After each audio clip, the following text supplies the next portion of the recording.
में कुछ जगहों पर सख्ती से लॉकडाउन लागू किया गया है। इनमें से इंदौर एक है।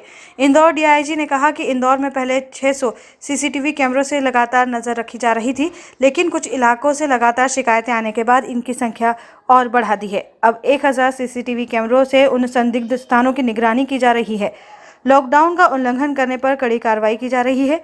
डीआईजी ने कहा कि पुलिस का मनोबल बढ़ा हुआ है और अति संवेदनशील कोविड-19 में तैनात किए गए पुलिसकर्मियों को पीपी किट मुहैया कराई गई है। उन्होंने कहा कि ग्रामीण क्षेत्रों में अधिकारियों के विवेक पर छूट देने की बात कही गई है। साथ ही आने वाले वक्त में स्थितियां सामान्य रही तो इंदौर में फल और सब्जियों के लिए छूट दी जाएगी।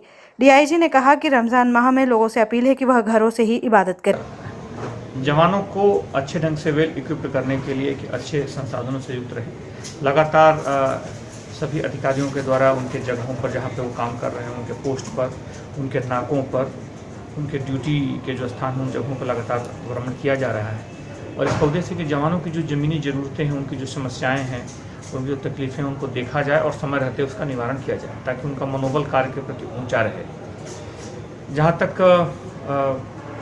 संसाधनों की बात है, पूरी तरह से जो पीपी किट जो स्पेशली जो मेडिकल कॉलेज के आसपास हैं, जो भी गिरफ्तारी के लिए जो अलग अलग नाकों पर हैं, उनको उपलब्ध कराया गया है। साथ ही डायल 100 के जितने भी ड्राइवर्स हैं जो कि आपात स्थिति में सूचना मिलने पर कहीं भी पहुंचते हैं, उनके लिए भी पीपी किट अनिवार्य किया गया है, ताकि उनकी जो सुरक्षा है वो पूरी तरह से मजबूत रहे।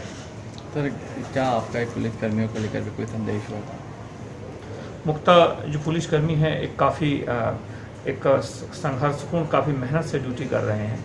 अगर हम देखें तो अभी धूप काफ़ी तेज़ हो रही है, टेम्परेचर काफ़ी ज़्यादा है।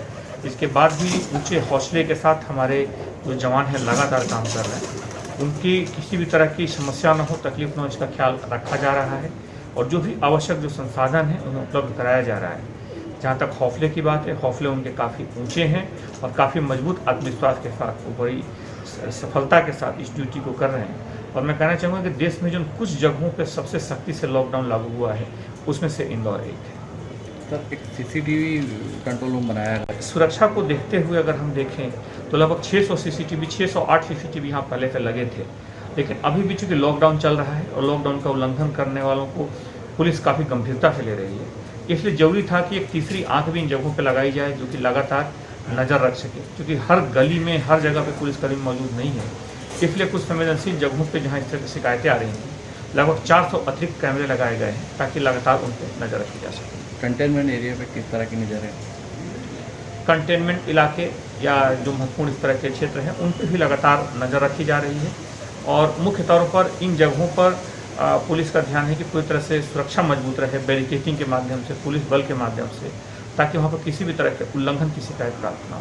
तो रमजान माह भी चल रहा है, किस तरह मुस्लिम बच्चों की सुरक्षा? रमज़ान में इस बात का ध्यान रखा गया है कि रमज़ान के समय सभी लोग जो अपनी इबादत है, जो भी शहरी है और बाकी भी जो मान्यताएं हैं, सबको घर के अंदर ही पूरा करें। जैसे कि लॉकडाउन है, लॉकडाउन पूर्वक चलता रहे, ये बाधित न हो, इसको ध्यान में रखते हुए सभी लोगों की बैठकें ली गई थी।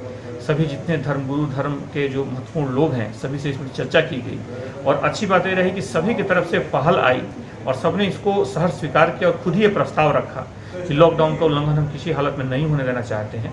उन्होंने अपने मस्जिदों से ऐलान किया, पर्चे बंटवाए, जगह जगह लोगों को इस बात के लिए आगाह किया, उन्हें इस बात की सूचना दी और बड़ी अच्छी बात है कि सभी लोग बड़ी सख्ती से, बड़ी मजबूती से इसका पालन कर रहे हैं और कहीं भी लॉकडाउन की शिकायत की सूचना नहीं है। आसपास से सर जो ग्रामीण एरिया वहाँ पे यहाँ से जो छूट मिली, क्या इंदौर का व्यक्ति कुछ रात ऐसी कुछ बात या ऐसी कुछ चेकिंग? नहीं, इंदौर का व्यक्ति वहाँ नहीं जा सकता। ग्रामीण क्षेत्रों में जहाँ पे कृषि संबंधी ज़रूरतें हैं, उन जगहों पे स्थानीय स्तर पर ये स्थानीय अधिकारियों पे छोड़ा गया है कि अगर वहाँ पे ज़रूरत है तो उसकी छूट दे सकते हैं और कुछ ग्रामीण अंचलों में इस तरह की छूट दी गई है जो कि स्थानीय स्तर पर वहाँ के अधिकारियों के स्वविवेक पे छोड़ा गया है और वहाँ पे इस तरह की कोई समस्या भी नहीं है।